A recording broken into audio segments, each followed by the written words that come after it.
ವೀಕ್ಷಕರೇ ನಮಸ್ಕಾರ ಹಾಗೂ ತಮ್ಮೆಲ್ಲರಿಗೂ ಹೊಸ ವರ್ಷದ ಹಾರ್ದಿಕ ಶುಭಾಶಯಗಳು. ವೀಕ್ಷಕರೇ, ಭಾರತದಲ್ಲಿ ನಾವು ಹಲವಾರು ಪವಿತ್ರ ವಸ್ತುಗಳಿಂದ ಪೂಜೆಯನ್ನು ಮಾಡುತ್ತೇವೆ. ಈ ಪ್ರತಿಯೊಂದು ವಸ್ತುವು ಆಧ್ಯಾತ್ಮಿಕ ಅರ್ಥ ಮತ್ತು ಪ್ರಾಮುಖ್ಯತೆಯನ್ನು ಹೊಂದಿದೆ ಎಂದು ನಂಬಲಾಗಿದೆ. ಅಂತಹ ವಸ್ತುಗಳಲ್ಲಿ ಕರ್ಪೂರವೂ ಒಂದು. ಕರ್ಪೂರದಿಂದ ಸಾಕಷ್ಟು ಅದರೇ ಆದ ಲಾಭಗಳಿವೆ. ಆದಷ್ಟು ಲಾಭಗಳನ್ನು ಈ ವಿಡಿಯೋದಲ್ಲಿ ಒಂದೊಂದಾಗಿ ನಿಮಗೆ ತಿಳಿಸ್ಕೊಡ್ತಾ ಹೋಗ್ತೀನಿ. ದಯವಿಟ್ಟು ವಿಡಿಯೋನ ಸ್ಕಿಪ್ ಮಾಡದೆ ನೋಡಿ ಹಾಗೂ ಲೈಕ್ ಮಾಡೋದು ಮರಿಬೇಡಿ. ಮತ್ತು ನೀವೇನಾದರೂ ಇನ್ನೂ ನಮ್ಮ ಚಾನಲ್ಗೆ ಸಬ್ಸ್ಕ್ರೈಬ್ ಮಾಡಿಲ್ಲ ಅಂದರೆ ದಯವಿಟ್ಟು ಸಬ್ಸ್ಕ್ರೈಬ್ ಮಾಡಿ. ಶ್ರೀಮಂತಿಕೆ ಮತ್ತು ಆರೋಗ್ಯ ಪಡೆಯಿರಿ. ಮಲಗುವ ಮುನ್ನ ಪ್ರತಿದಿನ 2 ರಿಂದ 3 ಕರ್ಪೂರ ಮತ್ತು 2 ಲವಂಗವನ್ನು ಸುಟ್ಟು ಹಾಕಿ 1-2 ವಾರ ಕಾಲ ಇದನ್ನು ಮುಂದುವರೆಸಿ. ಈ ಟ್ರಿಕ್ ನಿಮ್ಮನ್ನು ಶ್ರೀಮಂತ, ಆರೋಗ್ಯಕರ, ಸಮೃದ್ಧಿ ಮಾಡುತ್ತದೆ ಮತ್ತು ಕೆಲವೇ ದಿನಗಳಲ್ಲಿ ಕಷ್ಟಕರವಾದ ಕೆಲಸಗಳನ್ನು ಸುಲಭವಾಗಿ ಮಾಡಲು ಸಹಾಯ ಮಾಡುತ್ತದೆ.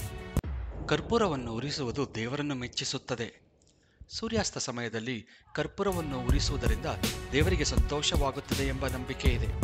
ಭಕ್ತರು ಹೀಗೆ ಮಾಡಿದ್ದಲ್ಲಿ ಎಲ್ಲ ಕಾರ್ಯಗಳಲ್ಲಿ ಸಮೃದ್ಧಿ ಉಂಟುವಾಗುತ್ತದೆ. ಕರ್ಪೂರವು ಅತಿಯಾದ ಖರ್ಚನ್ನು ಕಡಿಮೆ ಮಾಡುತ್ತದೆ. ವೀಕ್ಷಕರೇ, ಸಾಮಾನ್ಯವಾಗಿ ನಾವೆಲ್ಲ ಮಾತಾಡ್ಕೊಳ್ಳೋ ಥರ ಎಷ್ಟು ಸಂಪಾದನೆ ಮಾಡಿದ್ರು ಕೈನಲ್ಲಿ ಕಾಸೇ ನಿಲ್ತಿಲ್ಲ, ಅಥವಾ ತೂತ್ ಕೈ ಎಷ್ಟು ಕಾಸು ಹಾಕಿದ್ರು ಕೈನಲ್ಲಿ ನಿಂತ್ಕೊಳ್ಳಲ್ಲ, ತೂತಲ್ಲೆಲ್ಲ ಹೊರಟೋಗುತ್ತೆ ಅಂತ. ಆ ಒಂದು ಕಾರಣಕ್ಕೆ ಸಂಜೆ ಹೊತ್ತು ಊಟ ಮಾಡಿದ ನಂತರ ಅಡುಗೆ ಮನೆಯಲ್ಲಿ ಬೆಳ್ಳಿಯ ತಟ್ಟೆಯಲ್ಲಿ ಅಥವಾ ಬಟ್ಟಲಿನಲ್ಲಿ 1 ರಿಂದ 2 ಕರ್ಪೂರ ಮತ್ತು 2 ಲವಂಗವನ್ನು ಸುಟ್ಟು ಹಾಕಿ. ಖರ್ಚು ಕಡಿಮೆ ಮಾಡಲು ಅಡುಗೆ ಮನೆಯನ್ನು ಸ್ವಚ್ಛಗೊಳಿಸಿದ ನಂತರ ಪ್ರತಿ ರಾತ್ರಿ ಹೀಗೆ ಮಾಡಬಹುದು. ಹಣ, ಆರೋಗ್ಯ ಮತ್ತು ವ್ಯಾಪಾರದ ಸಮಸ್ಯೆಗಳು. ನೀವು ಹಣ, ಆರೋಗ್ಯ, ವ್ಯಾಪಾರ ಅಥವಾ ಇತ್ಯಾದಿಗಳ ಸಂಬಂಧಿಸಿದ ಸಮಸ್ಯೆಗಳನ್ನು ನಿರಂತರವಾಗಿ ಎದುರಿಸುತ್ತಿದ್ದರೆ ಹಸುವಿನ ತುಪ್ಪದಲ್ಲಿ 1 ಅಥವಾ 2 ಕರ್ಪೂರದ ಉಂಡೆಗಳನ್ನು ನೆನೆಸಿ ಮತ್ತು ಅವುಗಳನ್ನು 1 ತಿಂಗಳ ಕಾಲ ಪ್ರತಿದಿನ ಬೆಳಗ್ಗೆ ಅಥವಾ ಸಂಜೆ ನಿಮ್ಮ ಮನೆಯಲ್ಲಿ ಅಥವಾ ಕಚೇರಿ ಮಧ್ಯಭಾಗದಲ್ಲಿ ಬೆಳೆಸಿ, ಅಂದರೆ ಉರಿಸಿ. ಇದರಿಂದ ನಿಮಗೆ ಸಾಕಷ್ಟು ಲಾಭಗಳು ಉಂಟಾಗುತ್ತದೆ. ಯಾವ ರೀತಿ? ಹಣದ ರೀತಿಯಲ್ಲಿ, ಆರೋಗ್ಯ ರೀತಿಯಲ್ಲಿ, ಅಥವಾ ಏನಾದರೂ ವ್ಯಾಪಾರ ಸಮಸ್ಯೆಗಳಿದ್ದರೆ ಅದು ಒಂದು ಸರಿ ಹೋಗಬಹುದು. ಹಣೆ ಬರಹವನ್ನು ಅನ್ಲಾಕ್ ಮಾಡುವುದು. ವೀಕ್ಷಕರೇ, ಸಾಮಾನ್ಯವಾಗಿ ನಾವೆಲ್ಲ ಅಂದ್ಕೊಂಡಿರ್ತೀವಿ, ಎಷ್ಟೋ ಜನ ಮಾತಾಡಬೇಕಾದ್ರೆ ಏನಾದರೂ ಒಂದು ನಡಿಬಾರ್ದು ನಡೆದ್ರೆ ಅಥವಾ ನಮ್ಗೆ ಇಷ್ಟ ಇಲ್ದಿರೋದು ನಡೆದ್ರೆ ಏನಪ್ಪ ಮಾಡೋದು, ನಮ್ಮ ಹಣೆ ಬರನೇ ಇಷ್ಟು, ಹಿಂಗೆ ನಡೆಯೋದು ಅಂತ. ನಿಮ್ಗೇನಾದ್ರು ಈ ರೀತಿ ಅನಿಸಿದ್ರೆ ಇದನ್ನು ಟ್ರೈ ಮಾಡಿ. ನೀರಿನಲ್ಲಿ 7 ಹನಿ ಕರ್ಪೂರದ ಎಣ್ಣೆಯನ್ನು ಸೇರಿಸಿ ಮತ್ತು ಪ್ರತಿ ಶನಿವಾರ ಬೆಳಗ್ಗೆ 9 ಗಂಟೆ ಮೊದಲು ಸ್ನಾನ ಮಾಡಬೇಕು. ಸ್ನಾನ ಮಾಡಿ ಅದೃಷ್ಟ ಮತ್ತು ಆರೋಗ್ಯಕರ ದೀರ್ಘಾಯುಷ್ಯಕ್ಕಾಗಿ ಪ್ರತಿ ವಾರ ಇದನ್ನು ಮಾಡಬಹುದು. ಎಲ್ಲರಿಗೂ ಬೇಕಾದಿದ್ದು ಕರ್ಪೂರ ನಿಮಗೆ ಶ್ರೀಮಂತರಾಗಲು ಸಹಾಯ ಮಾಡುತ್ತದೆ. ಇದಕ್ಕೇನು ಮಾಡಬೇಕು?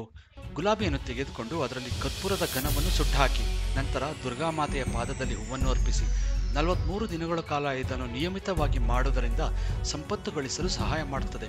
ಇದನ್ನು ನವರಾತ್ರಿಯ ಸಮಯದಲ್ಲೂ ಕೂಡ ಮಾಡಬಹುದು. ಅಪಘಾತವಾಗೋದನ್ನು ಕಡಿಮೆ ಮಾಡುತ್ತದೆ. ಇದಕ್ಕೇನು ಮಾಡಬೇಕಂದ್ರೆ ವೀಕ್ಷಕರೇ, ಕರ್ಪೂರವನ್ನು ಸುಡುವುದರಿಂದ ಅನಿರೀಕ್ಷಿತ ಸಾವು ಸಂಭವಿಸುವುದು ಸಾಧ್ಯತೆಗಳನ್ನು ಕಡಿಮೆ ಮಾಡುತ್ತದೆ, ವಿಶೇಷವಾಗಿ ಅಪಘಾತಗಳಲ್ಲಿ. ಪ್ರತಿನಿತ್ಯ ಹನುಮಾನ್ ಚಾಲಿಸ ಪಠಿಸಿ ಮತ್ತು ಅದಾದ ನಂತರ ಕರ್ಪೂರವನ್ನು ಸುಟ್ಟು ಹಾಕಿ. ಇದು ಸಾಧ್ಯವಾಗದಿದ್ದರೆ ಮಲಗುವ ಮುನ್ನ ಪ್ರತಿದಿನ ಅದನ್ನು ಸುಟ್ಟು ಹಾಕಿ. ಹೀಗೆ ಮಾಡುವುದರಿಂದ ಎಲ್ಲ ರೀತಿಯ ಅಪಘಾತಗಳಿಂದ ಪಾರಾಗಬಹುದು. ವಾಸ್ತುದೋಷವನ್ನು ತೆಗೆದುಹಾಕಿ. ವೀಕ್ಷಕರೇ, ನಿಮ್ಮ ಯಾವುದೇ ಕೆಲಸವು ಪೂರ್ಣಗೊಳ್ಳದಿದ್ದರೆ ನೀವು ಬಹುಶಃ ವಾಸ್ತುದೋಷದಿಂದ ಬಳಲುತ್ತಿದ್ದೀರಿ. ನಿಮ್ಮ ಮನೆಯಲ್ಲಿ 2 ಕರ್ಪೂರವನ್ನು ಇರಿಸಿ. ಅವು ಕುಗ್ಗಿದ್ದಾಗ ಅವುಗಳನ್ನು ಹೊಸದೊಂದರಿಗೆ ಬದಲಾಯಿಸಿ. ಇದು ನಿಮ್ಮ ವಾಸ್ತುದೋಷವನ್ನು ನಿಧಾನವಾಗಿ ತೆಗೆದುಹಾಕುತ್ತದೆ. ಕಾಳಸರ್ಪ ದೋಷ ಅಥವಾ ಪಿತೃದೋಷಕ್ಕೆ ಏನು ಮಾಡಬಹುದು? ಮನೆಯಲ್ಲಿ ಪ್ರತಿದಿನ 3 ಬಾರಿ ತುಪ್ಪದಲ್ಲಿ ಅದ್ದಿದ ಕರ್ಪೂರವನ್ನು ಸುಡಿ.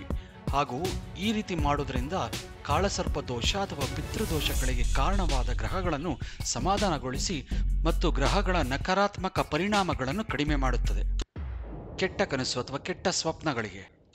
ನೀವು ಆಗಾಗ್ಗೆ ದುಃಖ ಸ್ವಪ್ನಗಳನ್ನು ಅಥವಾ ಕೆಟ್ಟ ಸ್ವಪ್ನಗಳನ್ನು ನೋಡ್ತಿದ್ರೆ ಮಲಗುವ ಮುನ್ನ ಕರ್ಪೂರ ಸುಡುವುದು ನಿಮಗೆ ಸಹಾಯ ಮಾಡಬಹುದು.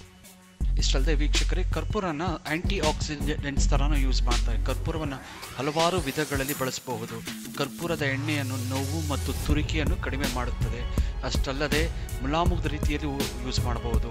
ಪ್ರತಿ ಶನಿವಾರ ನೀರಿನಲ್ಲಿ ಕೆಲವು ಹನಿದ ಕರ್ಪೂರ ಎಣ್ಣೆಯನ್ನು ಸುರಿ ಅದರೊಂದಿಗೆ ಸ್ನಾನ ಮಾಡಿದ್ರೆ, ಇದರಿಂದ ನೀವು ಪ್ರತಿ ವಾರ ಮಾಡಿದ್ರೆ ಅದರಲ್ಲೂ ಇದು ನಮ್ಮ ಹಣೆ ಬರವನ್ನು ಹೊಳೆಯುವಂತೆ ಮಾಡುತ್ತದೆ ಅನ್ನೋ ಒಂದು ನಂಬಿಕೆ. ವೀಕ್ಷಕರೇ, ಕರ್ಪೂರದಿಂದ ಏನು ಲಾಭಗಳಿವೆ ಅಥವಾ ಏನು ಒಂದು ದೋಷಗಳನ್ನು ಪರಿಹಾರ ಮಾಡ್ಕೋಬೋದು ನಮ್ಮಲ್ಲೇ ನಾವು ನಮ್ಮ ಮನೆಯಲ್ಲೇ ಪ್ರಯತ್ನ ಪಟ್ಟು ಅನ್ನೋದನ್ನು ತಿಳಿಸ್ಕೊಟ್ಟಿದ್ದೀನಿ. ಈ ಕಿರು ಪರಿಚಯದ ವಿಡಿಯೋ ನಿಮ್ಗೆ ಇಷ್ಟ ಆಗಿದ್ರೆ ದಯವಿಟ್ಟು ಲೈಕು, ಸಬ್ಸ್ಕ್ರೈಬ್ ಮಾಡೋದು ಮರಿಬೇಡಿ.